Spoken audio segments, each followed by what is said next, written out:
So hey everyone, welcome back to another video from the Career Chronicles series. Today we have Naveen with us, who is a team lead at MYND. Naveen, would you like to take this forward with your introduction? Yeah, sure. So, as Harsh has introduced me, yes, my name is Naveen and I'm a team lead at MYND Integrated Solutions, right? So, I have started my career like back in 2021 with Solitaire software, right? I worked there as a Flutter developer for almost a year and I have left the organization and in 22 January I have joined MYND. And since there, I was doing pretty good in like Flutter and Django. Yeah, so currently I'm doing Flutter development as well as some backend stuff and the ongoing GenAI, right? So we are also working on those things, right? So that was it. Yeah. Okay. And what inspired you to pursue a career in your field? Yeah, so actually, it's a long story. So, back in my college days, I was from a third year college, and I have done BTech. To be very frank, I have no idea what to do after 12. So, I know I have to something to like near about computers, and I was some kind of geeky guy. So, I took admission in BTech, and after that, in first year. I have like almost wasted my first semester. After that, I have realized that some of other guys who have like background in CS, right? Their brothers and sisters were doing work in like MNCs. So I got influenced by them and got to know that there are people who are aware even in three-tier cities, right, and colleges.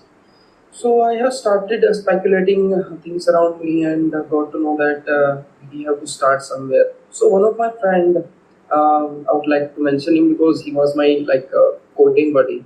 He let me started my coding career. He taught me like mouse programming, writing, you know, coding C, and doing logics, timer logic kind of stuff. So yeah, that is how I started coding doing C, and after that.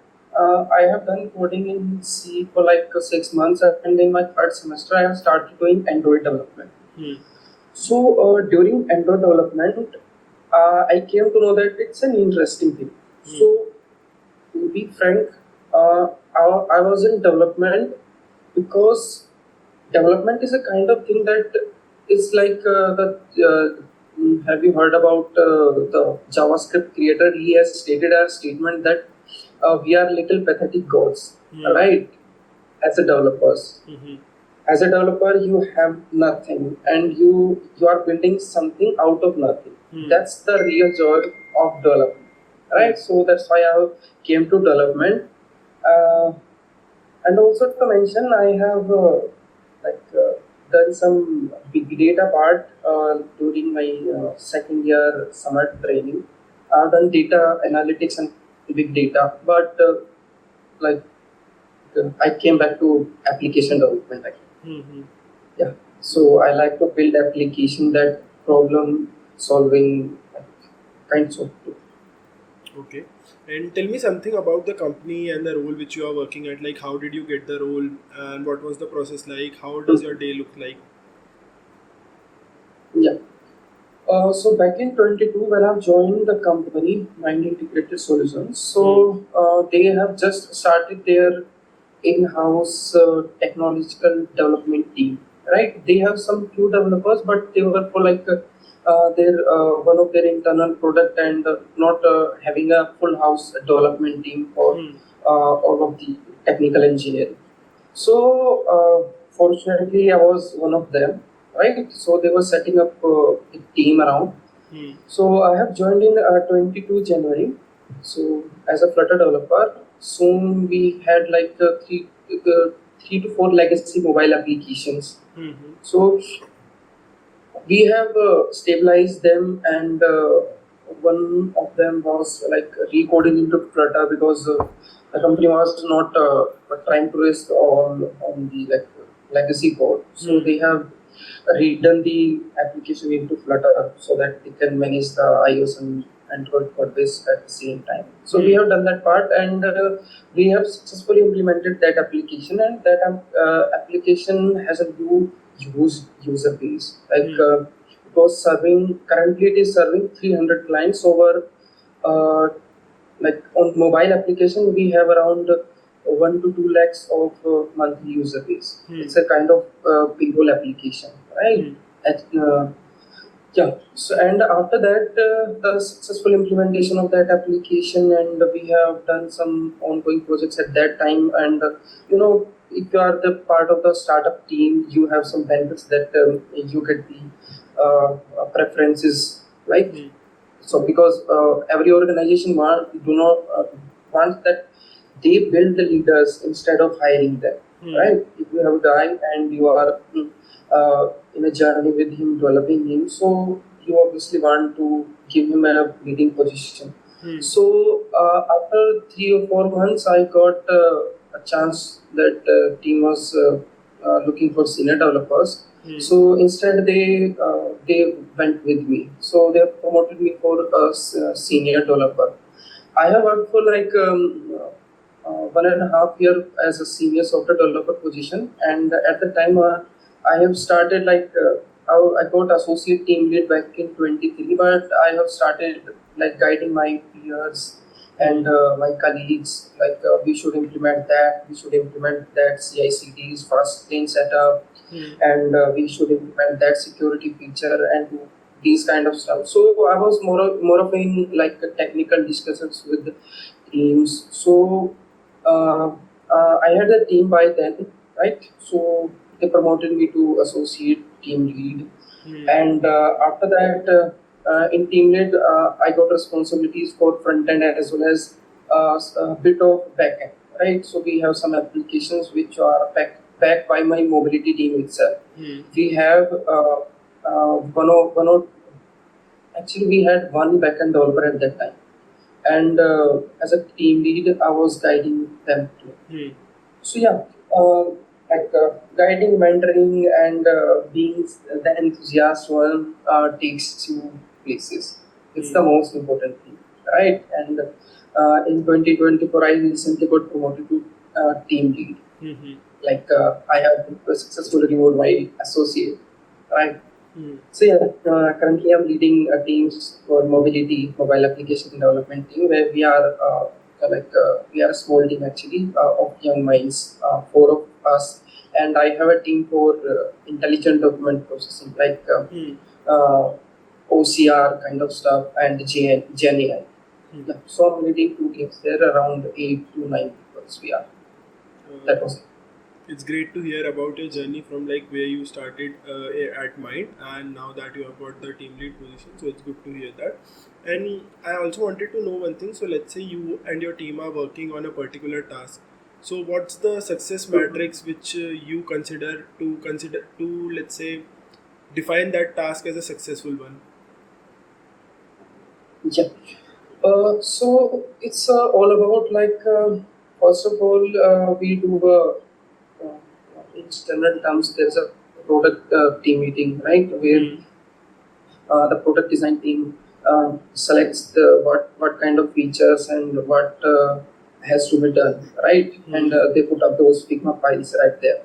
So usually I have started in those meetings and just trying to get the product, right, what problem it is trying to solve, and how does it impact the user, and what feature is the most like crucial and showstopper for us.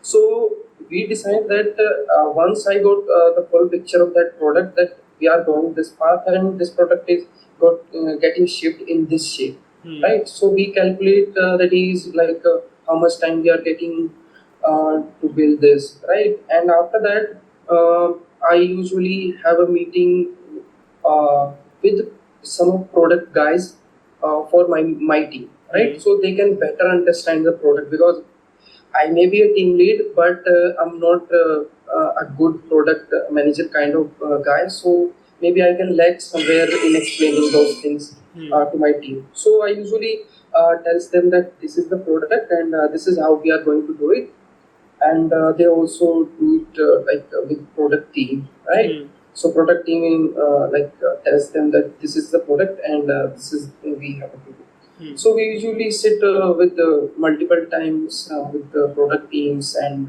testing teams, right? And after that we start building that product, and we firstly focus on being stabilization, right? That we should stable the at least build the product and do the MVP part, right? After that we focus on stabilizing and pushing it into production and then testing it with our internal testers and like product producing a UAT kind of bills and ask users to test it out. So actually, we had some of our internal tools as well and some client projects as well. So that is it. We are doing it. Okay.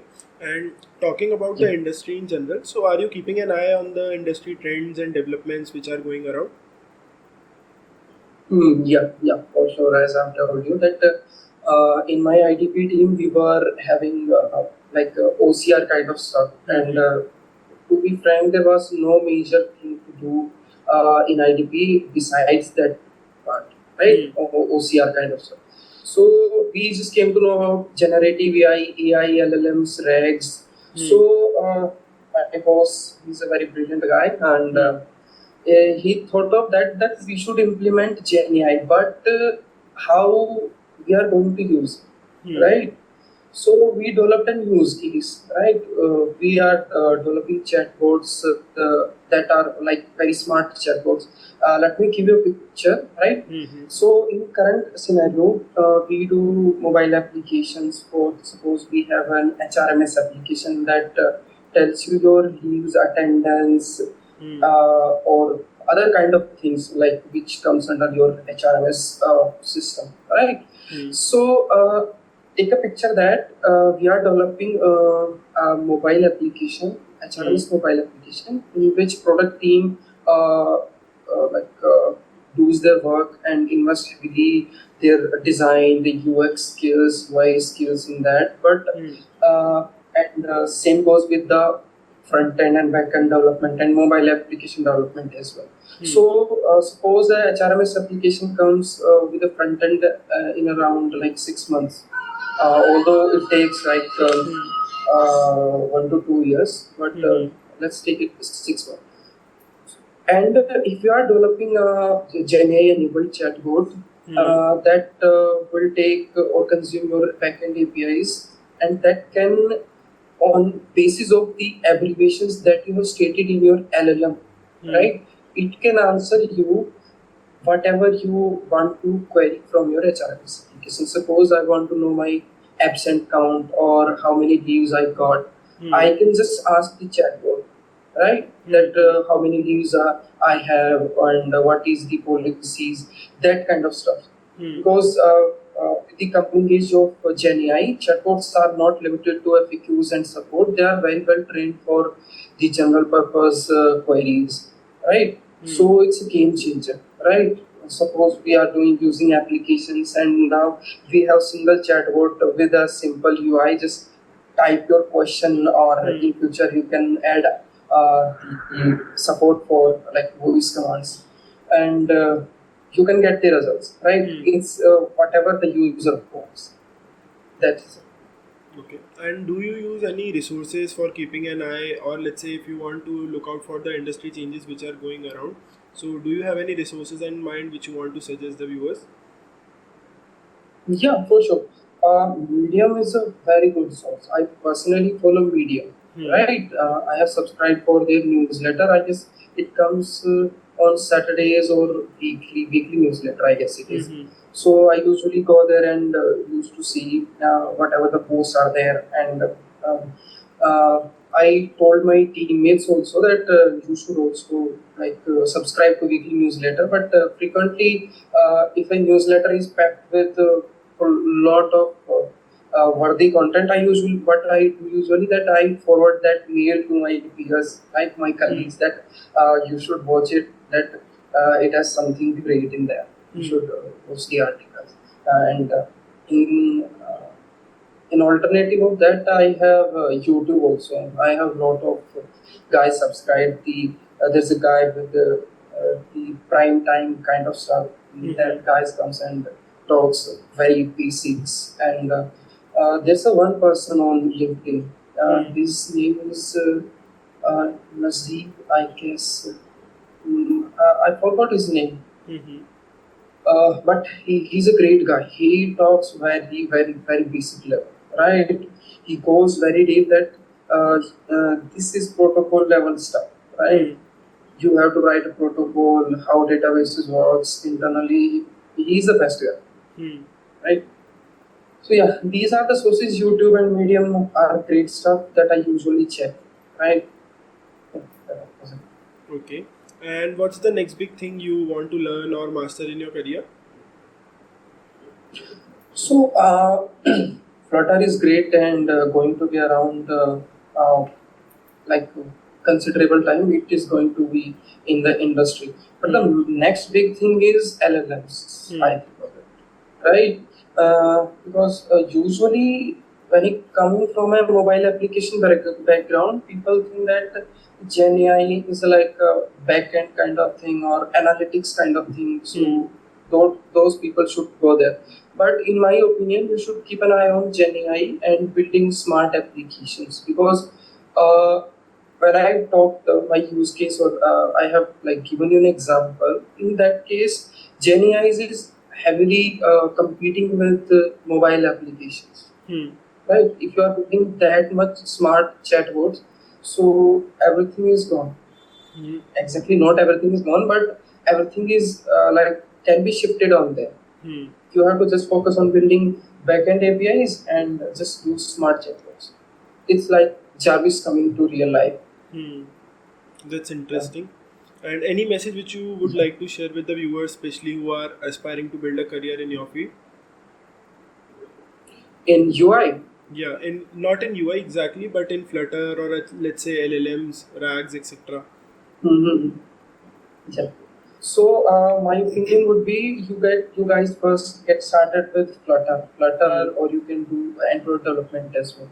But if you are going for mobile application development, first at least try to cover your basics around Android. Hmm. Either it can be in Java or Kotlin, Hmm. right? But first clear of your basics with these languages, right? And after that you can come to Flutter and spend some time with Flutter Hmm. because when you come to Flutter there are many concepts which you might be missing in Android. Hmm. Although things are there, but they are not like very much considerable there. People do not spend a lot of time doing state management in Android, Hmm. right? But when we come to Flutter, the big thing in Flutter is the state management, Hmm. right?